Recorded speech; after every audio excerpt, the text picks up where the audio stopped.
Coming up, ding ding. The fight for Satan's soul is upon us. Join us as we dissect Ready or Not 2, Here I Come, and They Will Kill You. Stay tuned. This building is a temple to Satan. Each month we must pay with a human sacrifice. Tonight, you are the offering. Any questions? Can I have a cigarette?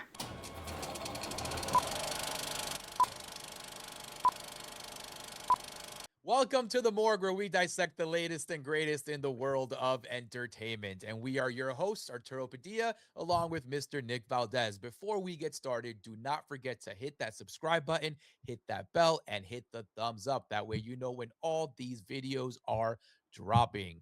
Tex, we got a good one for the buddies at home. How you doing? That's right, Arturo. Howdy, everybody. Howdy, Arturo. This one's a little bit different, buddies. If you've watched The Morgue before, you've seen us review movies, you've seen us talk about the latest and greatest in entertainment news, but we're doing something a bit different. Just a little peek under the sheet about how we're doing things here. You know, Arturo and I saw two notable movies that we wanted to review, but ultimately, when watching both of them, kind of struck us about how similar they were. And this is kind of a once in a while kind of opportunity, right? You see this every now and again. You got your Ants and your Bugs Life we're just two movies that just happen to be very similar, come out around the same time. And that's the case for Ready or Not 2, Here I Come, and They Will Kill You. Two distinct movies, two very different movies, but also very similar when you kind of start to break it down. And ultimately, the best way we thought to break it down was kind of talk about them at the same time and kind of work through them together and kind of try and figure out, honestly, which was the better of the two, right? So first, let's get into talking about kind of They Will Kill You a little bit first. So They Will Kill You is the newer of the two, because Ready or Not 2 does kind of have something going against it. It is a sequel, so we kind of have to also think of that with that in mind. It's a follow-up to a very prominent film. It was like Ready or Not's kind of as close to a perfect as a horror movie as you can get in terms of just idea and execution and uniqueness. And They Will Kill You comes out with kind of does like it's in that same energy as Ready or Not, right? Like it's got a unique idea. You know, you have Zazie Beetz as Asia Reeves heading into this hotel. It turns out she's got a past of, you know, she has an abusive father. She had to leave her sister behind. She spent 10 years in prison, and now she's applying for this job at a hotel. But it turns out, as you've seen in all the trailers, most likely, that this hotel is a hotbed for Satan, and she is going to get sacrificed in order for them to keep all their deals with Satan and their immortality. And with Ready or Not, you've got an immediate follow-up to Ready or Not. The sequel, Samara Weaving returns as Grace, and she's like, it's kind of immediately after the first one, right? Like we see her at the end of that first one on the steps, bloodied after everything that happened. She's taken to the hospital, and all of a sudden things kick off once more as it's revealed that, because she survived her game of hide and seek in the first one, she's now involved in a much bigger game of hide and seek with a kind of cartoony cavalcade of just new hunters that she has to dodge for a game this time around. But Catherine Newton is here as her sister Faith, and that starts off the whole kit and caboodle for both of them. So just comparing the two, you have your Zazie Beetz, and like she's got this energy. I really liked her in They Will Kill You as kind of like the one woman army kind of protagonist, right? I think it does mirror a lot of that first Ready or Not, but instead it's this one. It's a little more, they make her far more aggressive, and that's honestly what's so appealing about it initially, right? Like that Asia Reeves, she goes there with the intention of like saving her sister. She brings a bunch of weapons with her, and the movie thankfully gets off to like a very like hot start. It starts immediately, right? Like there's no, I think maybe like 10-15 minutes pass. Not, I don't even think it was that long because the movie's what, like 90 something minutes. Yeah, Like about it's, 90 minutes. yeah, like it's really not that long before she before people start trying to kill her, and she needs to survive. And I don't, what what are you thinking, Arturo? How is your first impressions of They Will Kill You? Yeah. As Tex mentioned, buddies out there, we are doing a pseudo version of the verses. If you guys have been with us since our inception back in late 2018, 2019, we've done these verses before, in a more a formal way, you can say, where we bullet point everything and go through everything. So we haven't done those in a long time. And Tex brought up this great idea because he's absolutely right. We have two movies that are just extremely similar. Um, the devil's involved, a lot of deaths are involved, a lot of blood and guts and killing and action. And they're both 90 minutes. So, two very similar movies. And what better way to talk about them than in this kind of way? Because naturally, if we did them individually, we would probably be going back and forth to those movies anyway because of the similarity. Right. And I really do like beats in this in They Will Kill You. As you said, it starts off pretty much immediately. Just like in Ready or Not, we get a little bit of background as to what's going on, and then we're thrown in this crazy game. It's the same thing in They Will Kill You, where we see the background right away as to what happened in her history, and then we see her just show up um, to this Satan hotel where she pretends to be the new maid, and all to save her sister.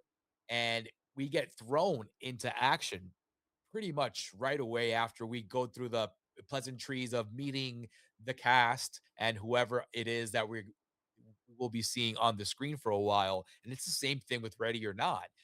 Because of the location and the way everything's shot, we see pretty much the whole cast right there in one shot and whoever we're dealing with. So these two movies are completely they're, they're so similar. The two protagonists themselves are femme fatales and women who didn't expect to be in these situations. On the one hand, right, we have Samara Weaving's character and Ready or Not, who didn't expect to be at all in this situation, unlike Zazie Beetz' character, Asia, who completely understands I'm going here to start a war.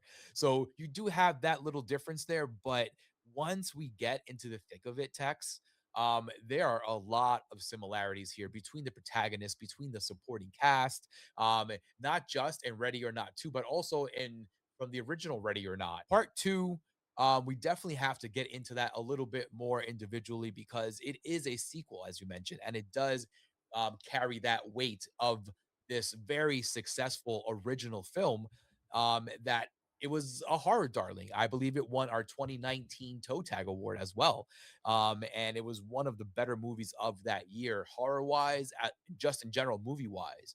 And to follow that up, very tricky thing because one, I don't think anyone was calling for a sequel of Ready or Not, especially Right. after it was just such an unexpected surprise and such a hit that you're like, you know what, this is one of those things that you don't really want to mess with.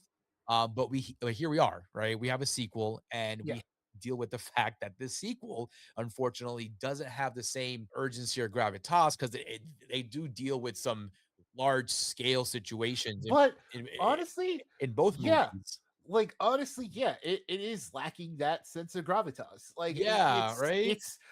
it's grander in terms of the scale. Like so in Ready or Not 2, she's now in this much larger estate that kind of that's owned by one of the head families that are in a pact with Satan. Same along the lines as Ready or Not. You get introduced to that idea, but now it turns out there's a whole high council of families that had the same kind of deal. And now she and her sister need to basically go through this whole compound. And it's a little more like when you dig into the games themselves, it's bigger in terms of like the scope of the game, because like she has to survive until sunrise, but also the game starts at like noon. So it's like, oh, okay, so she's got to start in the middle of the day and then make it to the next day. It's a little, I don't know. That's one of those things where like I'm like I'm a death game aficionado, and I really get into like the rules of how death games work. And this was one of those things like in my head, I'm like, oh, that's a little unfair from you, Satan. Like that's a little, you stack the deck a little too much against the against the Yeah, survivor, right? but you see though, Tex, like this is where you hit the nail on the head because um in part one, this is a problem with sequels, right? Yeah, yeah, Especially after following such a really good story. In part one, they don't talk about any other consequences past right. surviving the game. And you're right, it's not fair at all that she has to go through this all over again, even after surviving and proving that she won fair and square. So it is a little bit annoying because then you start breaking down that universe a little bit more than you'd like to, right? And you are like, okay, Well, so if this is the case, then how do we get to point A to point B to point no. C? See, that's the thing. I kind of have to disagree because where I was going to say is like, yes, the rule, that rule seemed a little unfair, but this also kind of defined the rules a bit more. In that first one, there was that kind of is it real, is it not kind of thing hanging over it. So Yeah. it was like it had that half serious kind of tone, and yes, they were trying to kill her, but it was like the family themselves also had no idea whether or not the deal was real and that they were going to face consequences for it. This time it's very clearly defined. You have Elijah Wood here as like Satan's lawyer basically, and like he's like a very much outlining the rules of the game, and like you get more. That's the stuff I appreciated. The more the lore kind of expanded, the better like it outlined how this was going to work. Yes, the number of hours she and her sister needed to survive was a little annoying, but I liked how this time it was like, oh, okay, if one person is killed from one of the head families, they like it's like, oh, there were more concrete rules, like they can't kill each other. If one of them dies, then the next person in their line needs to step up and join the game. Otherwise, their whole family gets punished for it. There's some little kind of loopholes in that don't quite make sense, but it's all in all, it expanded on in a nice way because it's kind of, once again, going back to your point, that also comes to the fact that it's necessary, like it's kind of, you need to at this, because you're expanding on it with the sequel. You're taking a simple story and kind of trying, like, you have to make it complicated now with the sequel, and that's also where Ready or Not 2 falters. And so bouncing back to They Will Kill You, that's kind of where the freshness of that movie kind of stands out a little bit more, because it's more just like it's a hotel full of people that need to sacrifice a maid every now and again in order to keep their immortality. And there's no rules, there's nothing like that. You kind of you introduce the fighting right away, then it's revealed that they're immortal and they kind of heal from all damage, and that's a cool little twist right in the beginning.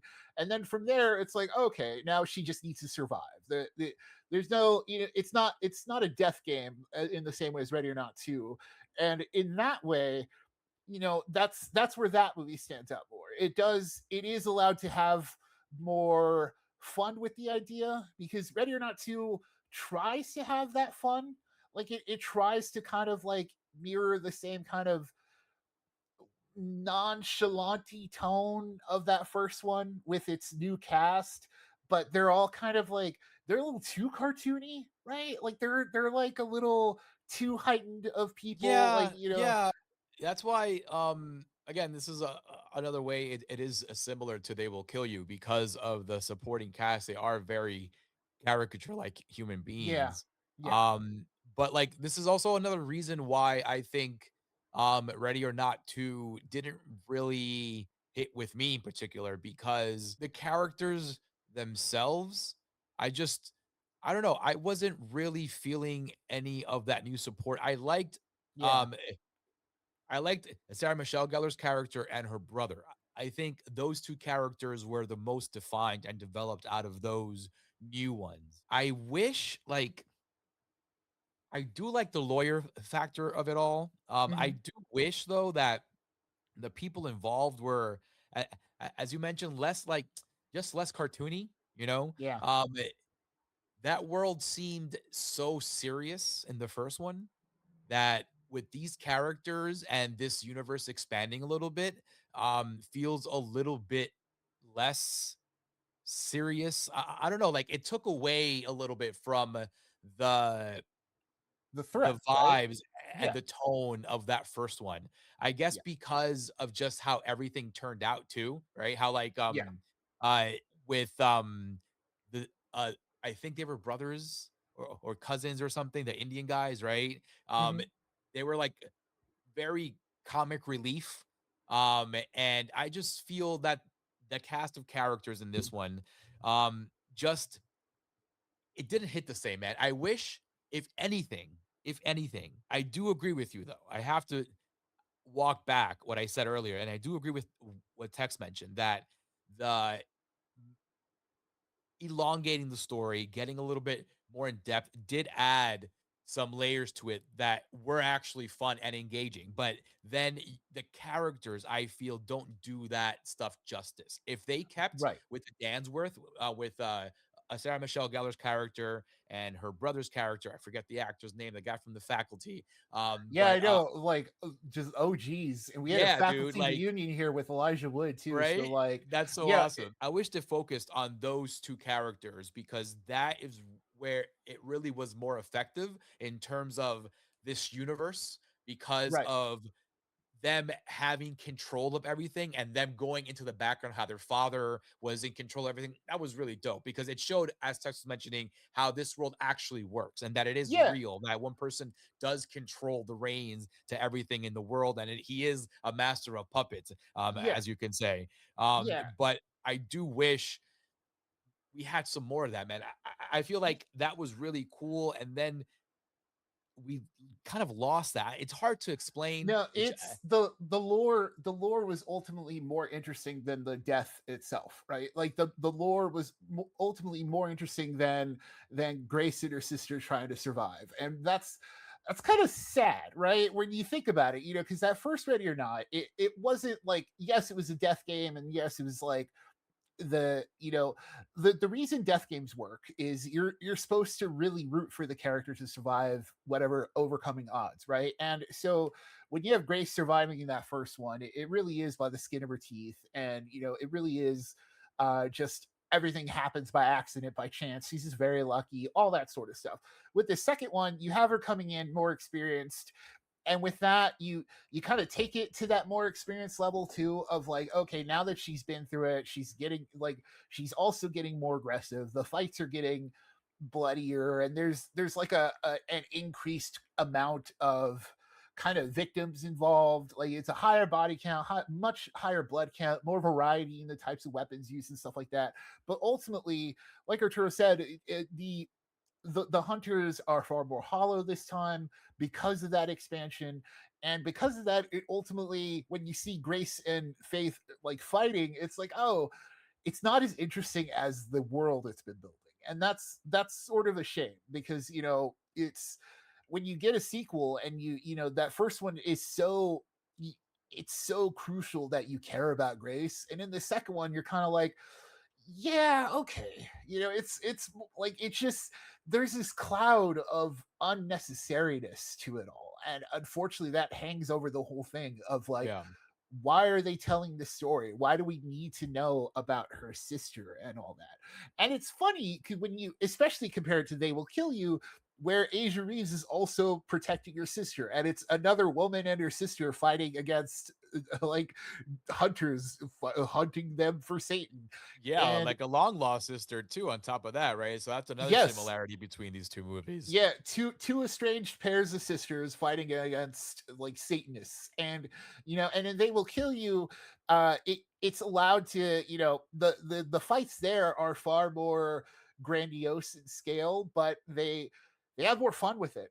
Like, ultimately, that's where the story is, and I think where like They Will Kill You is stronger than Ready or Not 2 is in the action scenes. It's in the fight scenes. It's in the fact that, like, they're immortals, so it's got this cool gimmick of everyone kind of taking hits, like these violent hits, and then getting right back up afterwards. Yeah.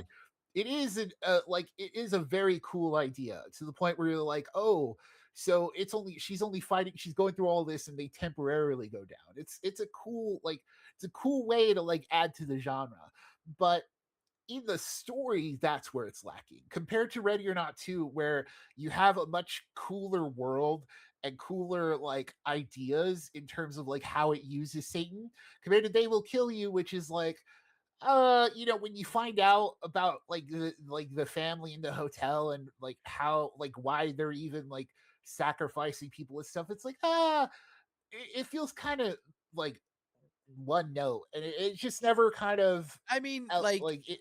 you can kind of say the same about Ready or Not at the end there Right. too. I think I like the Satan idea and They Will Kill You, in terms of being more engaging. In Ready or Not 2, we have this whole wedding. So in Ready or Not 2, the movie doesn't pick up again. It gets kind of slow in Act 2, but it picks up again in Act 3, where we really expose who the big bad is in that movie, which is the brother, Sarah Michelle Gellar's brother in Yeah. that movie. I keep forgetting his Y- name, the male Dansworth. Yeah. Where Full spoilers, by the way. We're gonna yeah, dive fully into these. Yeah. so he kind of does a good number on Faith, and really beats her to a bloody pulp. And it's kind of hard to watch even then. So it really makes him into this villainous character. Right. And really amps up the action and your your level of blood boiling, you know what I mean? But it Right. took a while, as Tex was saying, to get to that point. The action in Ready or Not 2 does suffer a lot. I guess because the first one did it better. Yeah, and like it's funny too, because like, in Ready or Not 2, they have like more advanced weapons. There's a cool idea where it's like they need to use a weapon from the era which their family signed up the deal with Satan. Once again, like, Cool. Yeah. cool idea, like, it's just like, that's just such a nice gnarly idea, right? And so they have a better variety in what they use, but it doesn't mean like the fights are better, and it doesn't mean that, and Grace is more experienced with all this, but it doesn't mean like she's fighting back better. Like, it doesn't, like, it really, I don't know, there's just something about it that's just like, it it doesn't feel like there's that same kinetic energy as the first one. This is what I was trying to vocalize earlier, but I Yeah. couldn't just get it into words. It's exactly what you're saying here. Because of how everything went down in the first one, um, we got to know Grace in a more vulnerable situation. And in the second one, she's more of this commando lady. She does take her licks. You know what I mean? She does get beat up here and there, but she is, as Tex mentioned, more prepared, more ready for it. So it doesn't hit the same in terms of her vulnerability level. Just like in They Will Kill You, it's the same thing with Azazel Beats' character, Asia, where she is well aware that she is walking into this building and she might get into a lot of stuff. She has her weapons, as Tex was mentioning as well. And they kind of get into this one woman army situation. And in part one of Ready or Not, you definitely feel that bit more because Grace herself is a vulnerable character. Her character is walking into a complete ambush and surprise of a situation where they're telling her, "Hey, you got to survive this and then maybe we'll let you be part of the family." In part Right. 2, it's a little different, where now she's trying to protect Faith because Faith is now involved in this situation. As we mentioned earlier, the action, like in They Will Kill You, starts pretty much immediately when they're back in the hospital. They're like, no, she's still alive. We got to go take care of her. And then we get right into the motion of things. And she is playing the part of a protector in this one, which makes her more of this kind of badass. Um, Yeah. and I think that's where my disconnect is with Ready or Not 2, which in the opposite, in They Will Kill You, knowing that Asia Rivers is going into this situation, being a badass, having these weapons, I'm expecting her to be that commando. Yeah. Whereas Yeah. in part 2 of Ready or Not, I really wanted to kind of recapture that part one, but that's an impossibility, you know? Yeah, and that's all it is. It's They Will Kill You. It's more about the action than the story. And in Ready or Not 2, it's more about the story of the sisters bonding than the action itself. And in those ways, they both films make sacrifices to make that happen. This is especially true for when you get to the third acts of both films with Asia Reeves, ultimately getting caught. It's the third act thing of like, okay, they're both protagonists are caught. It's the what are they going to do to get out of this situation? You see in every movie, third act climax, right? And in Grace's situation, Ready or Not 2, full spoilers once again, there's a loophole she learns about through one of the other hunters that she can get out of this and save herself, save her sister by agreeing to marry one of the head families, right? And then like so she decides to do that, and she decides to marry faculties. She says to marry the faculty here, Yeah, and he's the because of faculty the forever.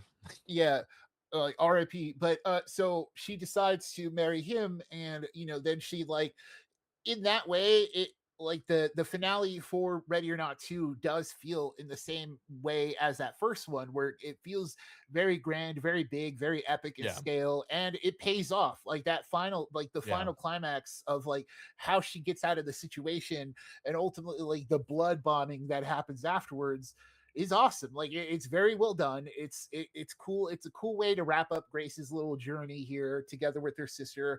It's just like it doesn't always connect because for as well as Samara Weaving and Catherine Newton are doing throughout the film, it's just it doesn't always feel like the best kind of written pair for them. Like, yeah, it agreed doesn't always 100%. hit because Ready or Not 2 is trying to juggle a lot of that story, and then as well as bloody action.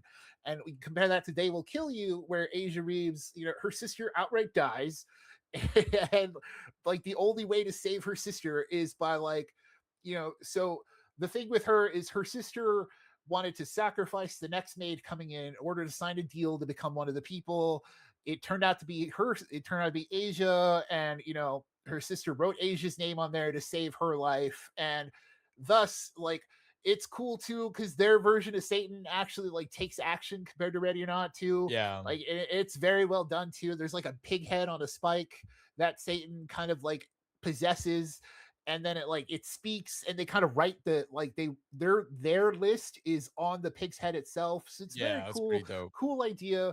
The pig head gets on like uh it possesses one of their bodies Yeah, and like like, it literally starts becomes a Mortal Kombat character. yeah, it's like, and it starts fighting, and like it starts crawling on all fours and stuff. It's very cool, but it's very like when you compare the two, you have Grace using her brain to get out of the situation, where you have Asia just literally fighting to the death, right? And you know, but with where They Will Kill You, it's a lot of style over substance, and that's unfortunately where it lacks, right? Because it's like the characters aren't really the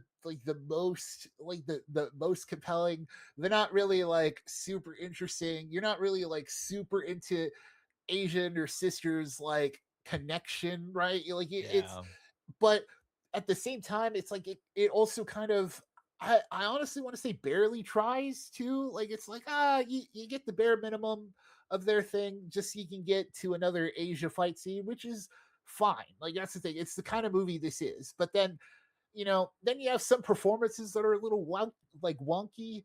And then on top of that, you have these moments where it's like it's trying to heighten the tone by being a little wacky, but it's like it there are scenes where you're like at the end, right? So you get to the end of They Will Kill You, and there's like this weird tone too with like the movie where it's like it's trying to like tell jokes, but they don't really land as jokes because the yeah, performances aren't really there.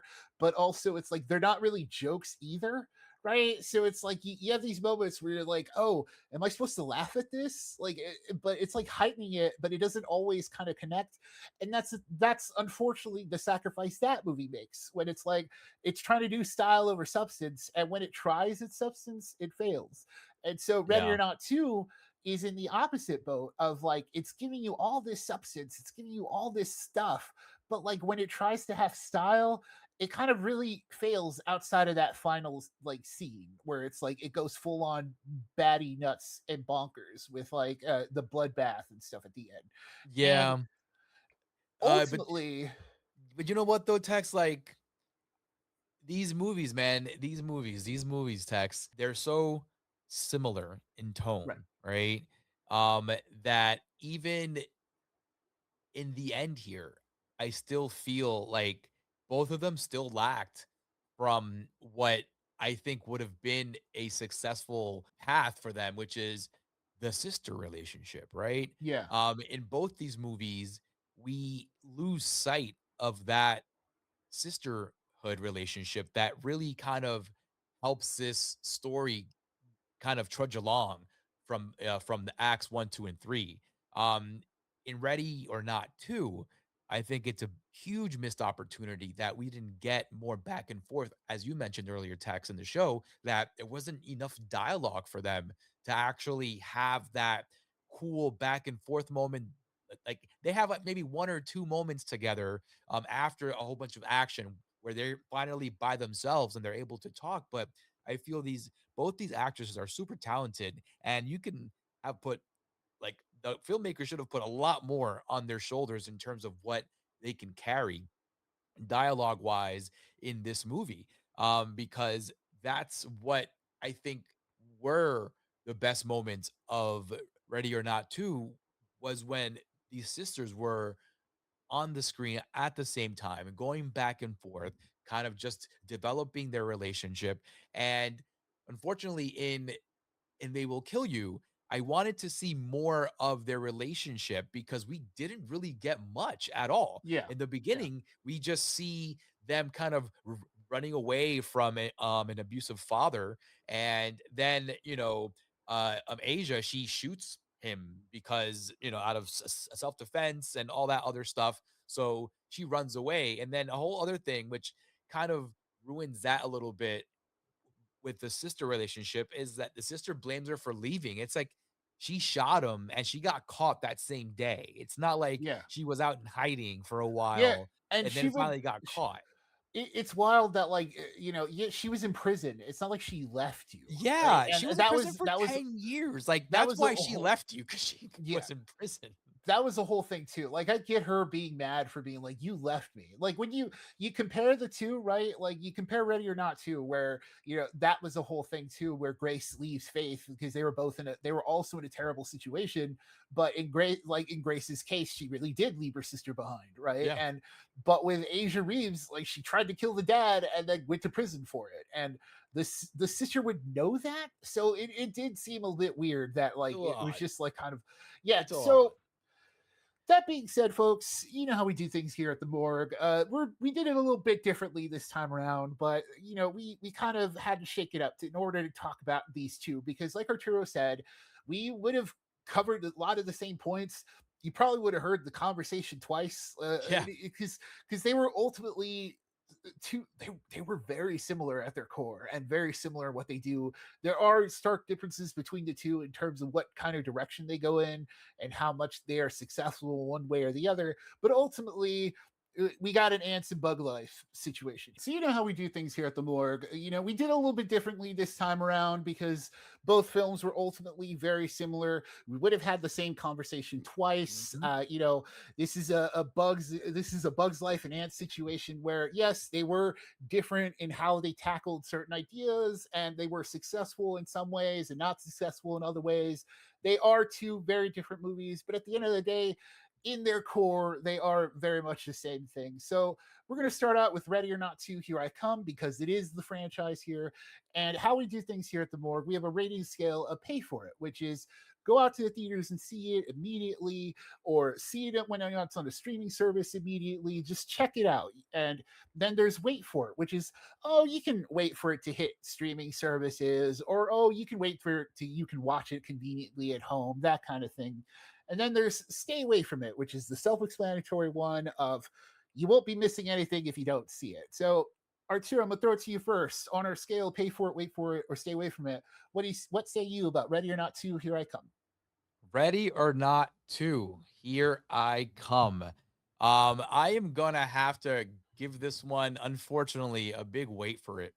I wish it wasn't even a thing, honestly. I'm good with Ready or Not just being a one-off cult hit, man. Having a sequel, yes, we got some cool little tidbits of this universe.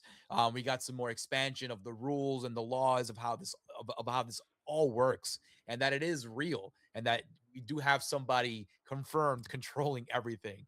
But I feel that it didn't capture the essence and the vibes of the first one. What made it so special and unique was the fact that we were being introduced into this world. Maybe we didn't need more information about this game and about this universe. I think that is ultimately what settled me on this decision, that the first one was just so on point and so unique that the second one needed to do a lot more in terms of uniqueness in order to kind of bring everything back to how I felt when I saw this first one in theaters. And I'm not saying this is a complete stay away from it. I just feel that there's a chunk of this movie that could have been fixed, and I think it would have been a better, more engaging watch because Act One it works, Act Three works, there's stuff in the middle that doesn't work. Tex, what say you about Ready or Not to Here I Come? What'd you think of it? I'm also going to say wait for it. I just couldn't shake the feeling that it was all just so unnecessary. Like Yes. it's a horror movie sequel, so it's like of course it's technically unnecessary, right? Where it's like it's just getting made, and ideally that's it's the perfect place for horror, right? Where it's like the first one was such a success, you get the second one and you're like hell yeah, let's get some more.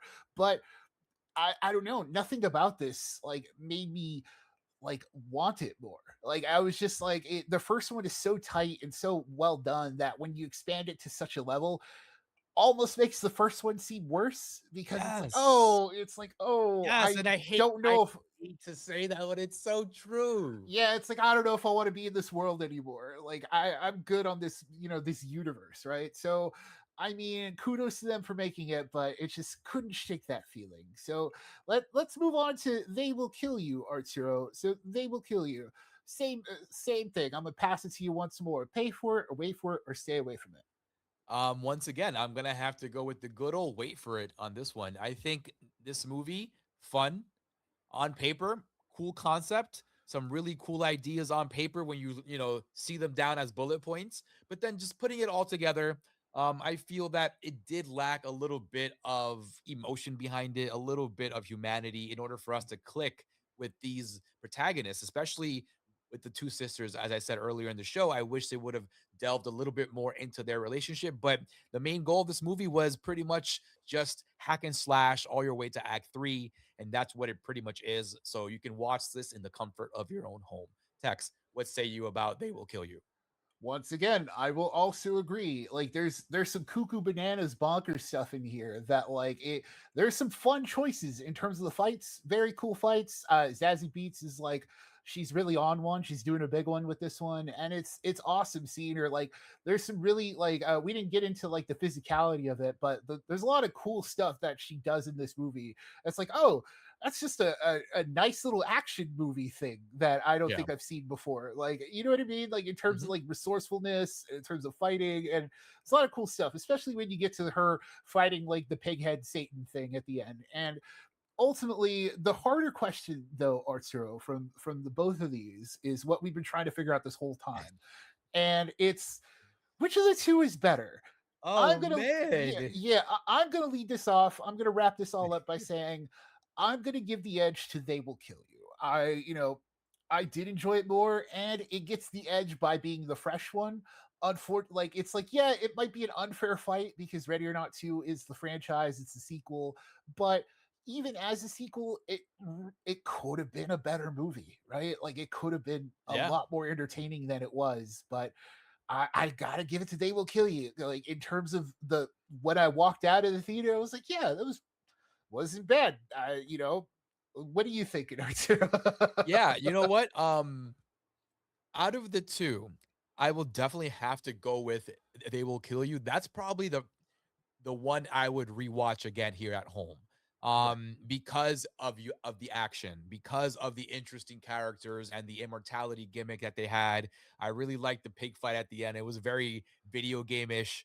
And it just I it'd be great to find out if Patricia Arquette actually put a pig head on herself on set. That would be nice. But I do feel that that one overall was a more entertaining one. And unfortunately, Ready or Not 2, Here I Come feels very unnecessary. And like we said, I think it kind of tarnishes the first one a little bit, unfortunately. So I Yeah. can't even say go watch Ready or Not because that's like what you got to watch because of how I feel after watching Ready or Not too. Yeah, So it's yeah, no longer like a perfect one-shot horror movie, right? It's no longer a buddies at perfect, just home. like Yeah, buddies at home. self-contained You horror guys story. decide. You guys decide because Texas is right. It's no longer this perfect morsel of horror that we had back in 2019. Now, with the expansion of the idea, kind of pooped all over it a little bit. And I'm very disappointed about that. But folks, go out there, go watch some scary movies. This has been The Morgue, where we dissect the latest and greatest in the world of entertainment. And we are your host, Arturo Padilla, along with Mr. Nick Valdez. Big shout out goes to you guys out there for listening and for watching. We have all these episodes on our YouTube archive and on the podcast streams wherever you get them: Apple, Spotify, Amazon, all that good stuff. We are there. Leave us some stars, some comments, reviews. We highly appreciate it. Go like, subscribe, and share. Big shout out goes to Del Virus for all the artwork you've seen in front of you throughout the years. And last but not least, please, buddies, always remember it is a scary world out there, but we are here to walk you through it.